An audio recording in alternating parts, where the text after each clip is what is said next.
करिए अम्मा, तुम मेरा शूटिंग पे नहीं जाता? नहीं जाता तुम? नहीं क्यों? अब तो सब सॉर्ट आउट होता ना, ऑल इज क्लियर। तो क्यों शूटिंग पर नहीं जाता? क्योंकि शूटिंग का छुट्टी है ना 2 दिन, जन्माष्टमी है ना। ओह ऐसा होता क्या? फिर ठीक है। ए, बस वहीं रहो, मतलब तुम जाओ, बाद में बुलाते हो तुमको। 1 हग। अरे कहा ना नहीं।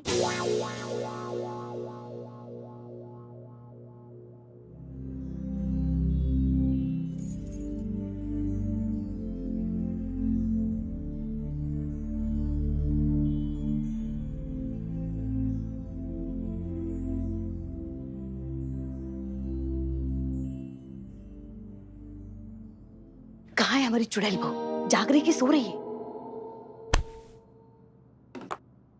सोता होता ना, पता था। तुम उसकी बात का ना बुरा मत मानो। अरे ऐसी ही है वो, एक नंबर की मनहूस नरपिशाचिनी, वो खून पीने वाली झोंक होती है ना। हाँ एकदम वो। किसी को माने किसी को हंसता खेलता देख ही नहीं सकती वो। देखा नहीं कि बस कलेजे पे ना सांप लौटने लगते हैं उसके। अयो। और तो और हमारा लल्ला जीजू। हाँ, उसकी ना सारी खुशियां निगल गई नागिन। क्या बताए तुमको, जब से हमारे लल्ला के जीवन में आई है ना, हमारे गरीब बेचारे भोले मासूम लल्ला के तो भाग्य फूट गए। मगर कोई नहीं, तुम चिंता मत करो। अब तुम आ गई हो ना, दोनों मिलकर ना उसकी जिंदगी जानूम बना देंगे। तो तुम क्या करता? कल दोपहर का खाना जो रहेगा ना उसका, उसमें इतनी मिर्च डालेंगे ना कि खाना खाने के बाद पूरा दिन भर ना वो मुंह से बस अंगारे ही छोड़ेगी। हाँ। है ना?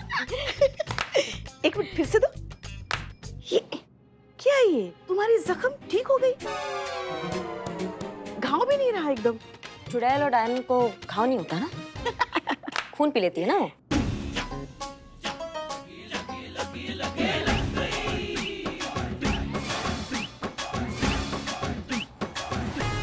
रुक जाइए वरना शूट कर देंगे।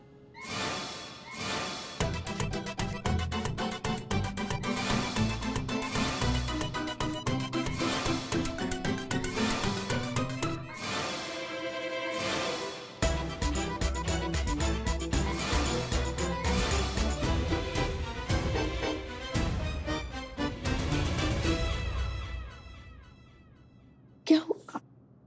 धन्यवाद करना था आपका हमें। इधर आइए आप यहाँ बैठिए।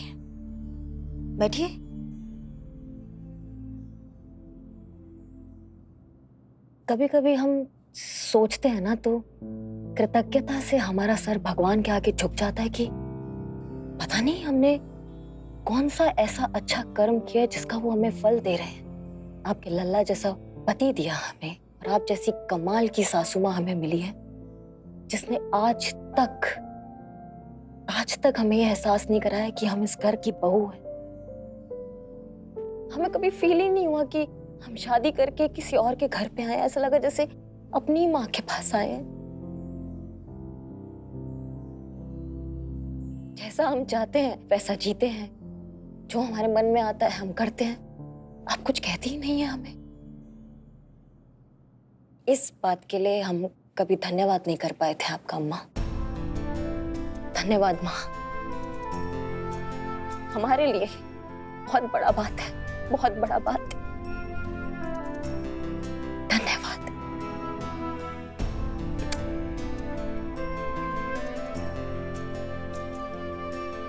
उठो, उठो,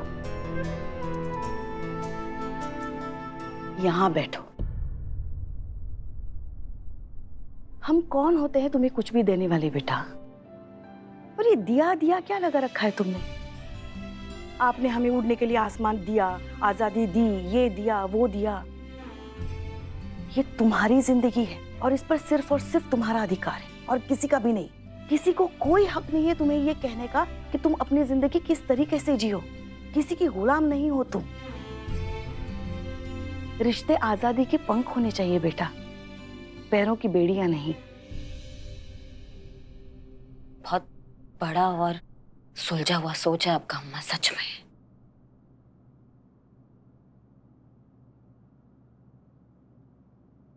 शायद हम इस पीड़ा से गुजर चुके हैं इसलिए और शायद इसीलिए हम बहुत अच्छे से समझते हैं इजाजत के दायरों की पीड़ा को, इस घुटन को।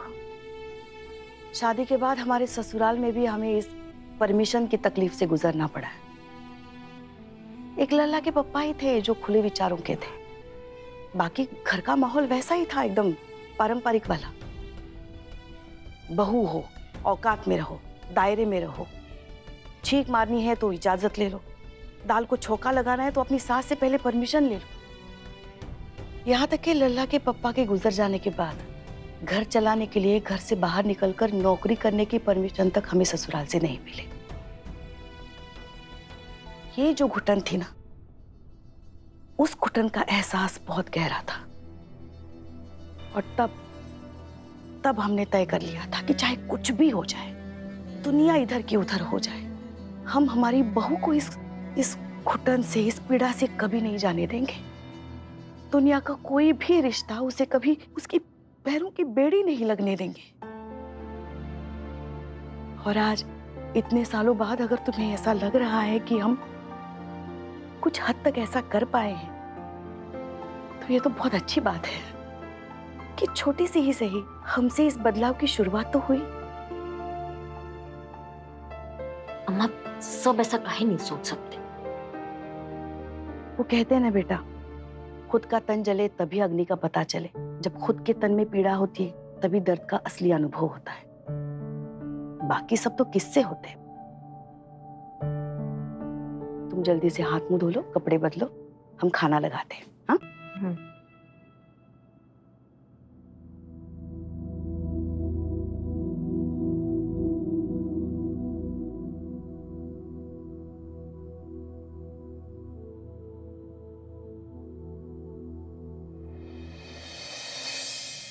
चलो आज बात कुछ यूं कर ले, अपने अपने दायरों का हिसाब कर ले।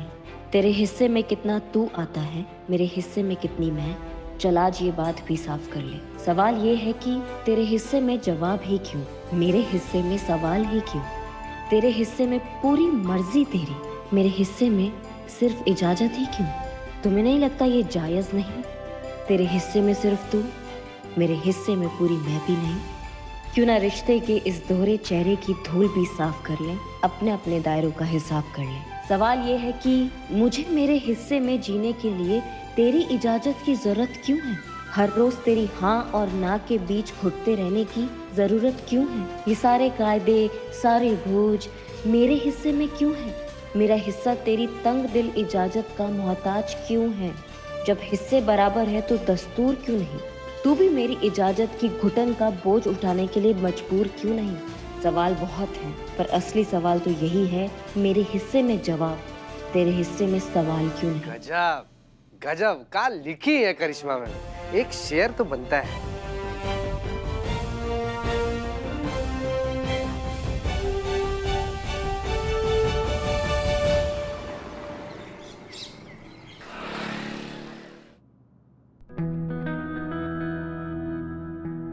क्या बात है करिश्मा सिंह। जय हिंद मैडम सर। जय हिंद मैडम सर। जय हिंद जय हिंद जय हिंद। जय हिंद। करिश्मा सिंह, आपने तो कमाल की कविता लिखी, हमने अभी अभी पढ़ी। महिलाओं की तकलीफ को, उनकी घुटन को, उनकी रोजमर्रा की जिंदगी को इतने खूबसूरत शब्दों में पिरोया है कि सच में हम ये तो जानते थे कि आपके अंदर एक प्यारा सा नाजुक सा कवि छुपकर जरूर बैठा है, लेकिन आप इतना खूबसूरत लिखेंगी ये हमारे लिए सरप्राइज था। Very good. करिश्मा मैडम, वाकई में आपकी कविता सारी इतनी वायरल हो गई है, कितने लोग लाइक कर रहे हैं, कमेंट कर रहे हैं, आपस में इतना शेयर कर रहे हैं। मैं कमेंट पढ़ती हूँ। मैं एक डिवोर्सी हूँ, लेकिन आज भी वो वक्त याद आता है जब सांस लेने के लिए भी अपनी पति की परमिशन की मोहताज हुआ करती थी। आज अकेली हूँ लेकिन आजाद हूँ। हम भी पढ़ते हैं। एक महिला लिखती है, पिछले 20 सालों से हम अपनी माँ से नहीं मिले। जिस माँ ने पाल पोस कर बड़ा किया, उससे मिलने के लिए आज भी हमें पति से परमिशन लेने की जरूरत पड़ती है। देख रही मैडम, देश को आजाद हो गए इतने साल हो गए, मगर औरत आज भी इस रूढ़िवादी जंजीरों से आजाद नहीं हुई है। आज भी उसकी जिंदगी किसी ना किसी की इजाजत के लिए मोहताज है।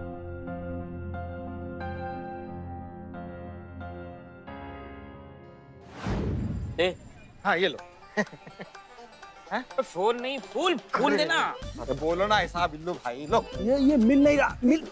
अरे बचा के बैलेंस बना के बाबू ने तो गलती से तवा पे गिर गया ना, तो खुद के दुकान पर खुद का कबाब बेचना पड़ेगा। क्या कर रहे हैं तुम? जल्दी तुम दबंग सास कैसी हो? दबंग सास कैसी हो? पुष्पा सिंह जैसी हो। करिश्मा सिंह सबके सामने भौकाल, पुष्पा सिंह के सामने बेहाल। दबंग सास कैसी हो? पुष्पा सिंह जैसी हो। क्या हुआ? अन्नी विनाड़ी, सब सुनो। हाँ अच्छा ठीक है। देखो, एक फैन करियम्मा का पोएट्री देख के देखो क्या कमेंट करता। वो लिखता कि इतना कड़क नारियल जैसा ऑफिसर का रूप इतना खराब हो सकता है पता नहीं था। वो इतना पति से परेशान हो सकता है। आपका नाम करिश्मा सिंह नहीं, करिश्मा दुखी होना चाहिए था। एक मिनट, आप लोग हंस क्यों रहे हैं? इस औरत को ऐसा लग रहा है कि करिश्मा सिंह ने ये कविता अपनी जिंदगी पर लिखी है, कि वो खुद अपनी जिंदगी से और अपने पति से और अपने घर वालों से इतनी परेशान है कि उन्होंने ये कविता लिख डाली। और ये ना तो सच है और ना ही फनी। हाँ और नहीं तो क्या मैडम सर, इन्हें क्या फर्क पड़ता है? हाँ, बदनाम तो हमारा गरीब बेचारा लल्ला हो गया ना। हमारे गरीब बेचारे भोले मासूम लल्ला के तुम भाग ही फूट गए। अब क्या बताएं आपको? मैडम सर, बताइए आप सब लोग यहाँ पर खड़ा होकर इससे बात कर रहे हैं। वहाँ बाहर बवाल मच गया।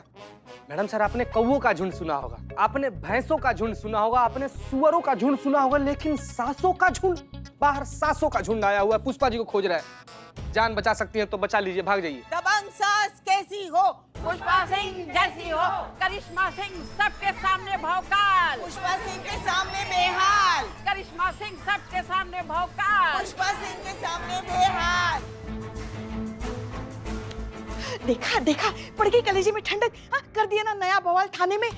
ये आपके हाथ पैर क्या कम थे जो अब कलम से भी टंटे शुरू कर दिए आपने? देखा क्या कोहराम मचा दिया आपने इस कविता ने। अभी तो बड़े कसीदे पढ़े जा रहे थे हमारी कविता की तारीफ में। अब इस कविता से बवाल हो गया तो आप बौखला रही हैं। हाँ ठीक है, हम बाहर जाके बोल देते कि ये जो कविता है ये हमारा निजी अनुभव नहीं है, ये हमारा विचार है और इसका हमारे सासू माँ से कोई लेना देना नहीं है। ठीक है? हाँ, तो चलिए। करिश्मा सिंह, आप पूछ रही थी ना कि रमा को आजाद कराने का, उसे इस जज्बाती गुलामी से निकलवाने का सबसे अच्छा रास्ता क्या है? यही सबसे अच्छा मौका है उसे उसकी नींद से जगाने का। एक मिनट मैडम सर, हम कुछ समझे नहीं। एक प्लान है हमारे दिमाग में। प्लान? पर आपने तो कहा था कि उसका कोई मदद नहीं कर सकता है। हाँ बिल्कुल, रमा अपनी मदद खुद ही कर सकती है। उसे इस बात का एहसास तो करा सकते हैं कि उसके साथ इतने सालों से जो हो रहा है वो कितना गलत है। परमिशन और शेयरिंग के बीच का फर्क हम उसे समझा सकते हैं। और उसके साथ साथ जितनी भी औरतें हैं जो इस तकलीफ से न जाने कितने सालों से गुजर रही हैं, उन सब को भी उनकी नींद से जगा सकते हैं। कुछ समझ में नहीं आ रहा मैडम सर। आप पुष्पा जी और करीना, आप आइए हमारे साथ। नहीं, आप नहीं, सिर्फ पुष्पा जी और करीना। ओके, तो सुनिए।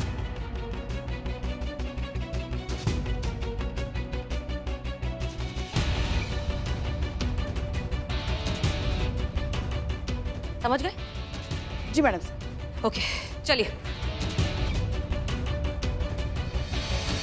दबंग सास कैसी हो? पुष्पा सिंह जैसी हो। दबंग सास कैसी हो?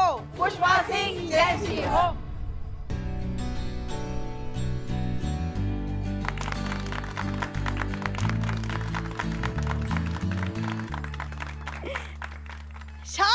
शान। अरे क्या है ये सब? ऐसा क्या किया है हमने जो आप लोग हमें इतना सम्मानित कर रहे हैं? अरे क्या किए आप? आपने जो किया है वो हम सब सांसें मिलकर भी 7 जन्म तक नहीं सोच सकती। वैसे तो हम अपने घर की छोटी मोटी साधारण बहू को संभाल ही रही है, लेकिन आपने तो चलती फिरती भोकाल देवी करिश्मा सिंह को संभाला है। इतना तो सम्मान बनता ही है ना? क्यों बहनों, है ना? हाँ, बनता है। अच्छा ये बात बताइए, कैसे कर लेती आप ये असंभव काम? अरे ऐसा कोई मंतर नहीं है। हाँ सच कह रहे हैं हम। अरे वो तो सिर्फ घर के बाहर शेरनी है, घर के अंदर की शेरनी जो है ना वो हम हैं हम। अरे वो तो हमारे सामने बकरी है, बकरी काहे की, बिल्ली है बिल्ली, वो भी भीगी बिल्ली। मैडम सिंह क्या बोल दिया आपने इनको करने के? देखिए तो, बुरा मत मानिएगा बहन जी, मतलब शेर काबू में है। और ये तो जब पता लगेगा जब रिंग मास्टर उसे खुद सबके सामने नाच नचाएगा, है कि नहीं बहनों? अभी नमूना दिखा देते। हाँ हाँ लो आ गई, आ गई। ऐसे कैसे आ गई? हमने इजाजत दी थी तुमको बाहर आने के लिए। कहा था ना हमने कि जब तक हम नहीं कहेंगे, जब तक हम तुम्हें इजाजत नहीं देंगे, तुम अपनी जगह से हिलोगी भी नहीं। तो फिर क्यों आई तुम बाहर? सॉरी। कहाँ जा रही हो? हमने कहा तुमको जाने के लिए। और वो कविता, हाँ? क्या थी वो कविता? क्यों थी वो कविता? लिखी तो लिखी ऐसी कविता जिसमें हमारा लल्ला यानी कि तुम्हारा पति खलनायक नजर आ रहा है। उसका हिसाब आज करेंगे। सॉरी, वो हमसे गलती हुआ। हमें कविता पढ़ा हमने तो ओवरफ्लो होके लिखा। अब नहीं करता मैं ऐसा, अब नहीं करेगा।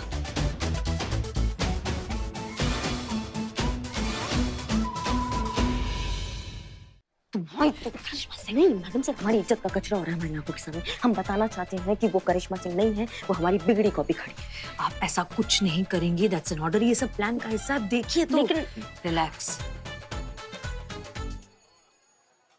किसकी इजाजत से तुमने वो कविता लिखी? बताओ हमें। इसकी सजा तुम्हें मिलेगी और बराबर मिलेगी। नहीं, हमको सजा मत दो। हम तुम्हारा बहू, तुम्हारे बेटे के कलेजे का टुकड़ा। हम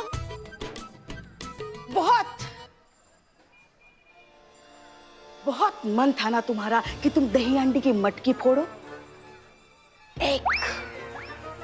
पिछले 1 महीने से तुम हमारा दिमाग खा रही हो। हमसे इजाजत मांग रही हो कि तुमको वो दही अंडी की मटकी फोड़नी है। तो जाओ, नहीं देते। जो भी देना है इत्मीनान से खड़ा रह के दीजिए ना जी। नहीं देंगे। ठीक। नहीं देंगे हम तुमको इजाजत मटकी फोड़ने की। और कल तो तुम यहाँ दिखना भी मत। यही सजा है हमारी बहुओं की, है कि नहीं? हाँ, बिल्कुल सही। हाँ।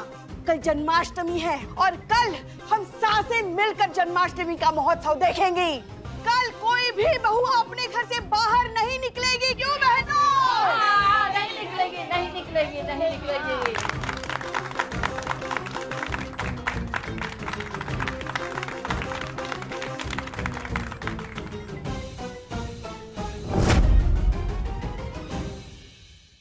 मैडम सर, हमसे नहीं रहा गया। ये गलत है मैडम सर। हमारे इतने सालों का मेहनत, इतने सालों की कमाई हुई इज्जत पे 1 सेकंड में उस दिवाली की फुलझड़ी ने ऐसा कचरा कर दिया, सिर्फ झाड़ू लगा दिया उसने। हमारा भौकाल तो एकदम खराब हो जाएगा ना। ऐसा कुछ नहीं हुआ है करिश्मा सिंह। जैसे ही केस सॉल्व हो जाएगा, लोगों को पता चल जाएगा कि हमने ये सब सिर्फ केस सॉल्व करने के लिए एक नाटक किया था। आपका भौकाल भी बरकरार रहेगा, आपकी इमेज को भी कोई ठेस नहीं पहुंचेगी। करिश्मा सिंह, आप ये सोचिए कि आपकी वजह से न जाने कितनी औरतों को इंस्पिरेशन मिलेगी, आप कितनी लड़कियों की जिंदगी बदलने वाली हैं, और ये बहुत बड़ी बात है। मैडम सर, इस बार आपका अगर पड़ाव असफल होता है तो आपको नहीं लगता आपने कुछ ज्यादा ही बड़ा चीज दांव पे लगा दिया है? हमारा इतने सालों का कमाई हुई इज्जत आपने दांव पे लगा दिया है मैडम सर। नहीं, अभी हमारा बात खत्म नहीं हुआ है, अभी पूरा नहीं हुआ है हमारा बात। ये व्यक्तिगत नहीं है मैडम सर।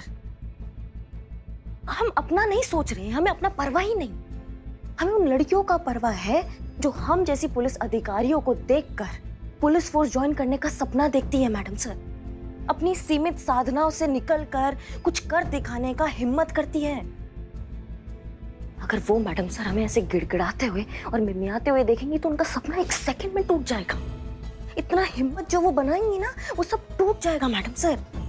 अगर ये पड़ाव में अगर आप असफल होती है ना मैडम सर, तो ये सिर्फ आपकी असफलता नहीं होगी, कि हर उन लड़की की असफलता होगी जो हम जैसी निडर पुलिस अधिकारियों से हर परिस्थितियों में लड़के जीतने का जज्बा सीखती है मैडम सर। चलते हैं मैडम सर। जय हिंद। जय हिंद।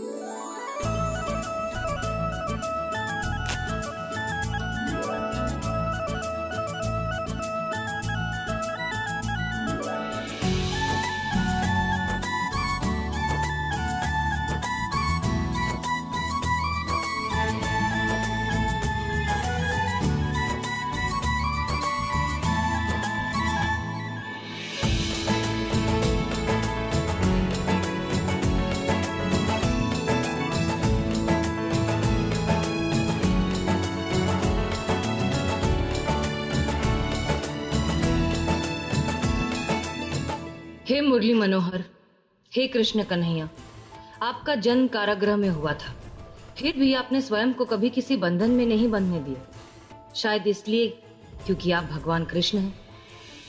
किसी एक के कैसे हो सकते हैं? कण कण में समाये हैं। दुनिया को भी उनके भीतर भटके हुए विचारों के कारागृह से मुक्त कीजिए।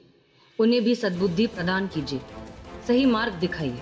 आशीर्वाद दीजिए कि कल जो प्रयास हम करने जा रहे हैं उसमें सफल हो और सदियों से चली आ रही इस भटकी हुई विचारधारा को सही दिशा दिखा सकें। जय हो मुरलीधर, जय जयकार हो आपकी।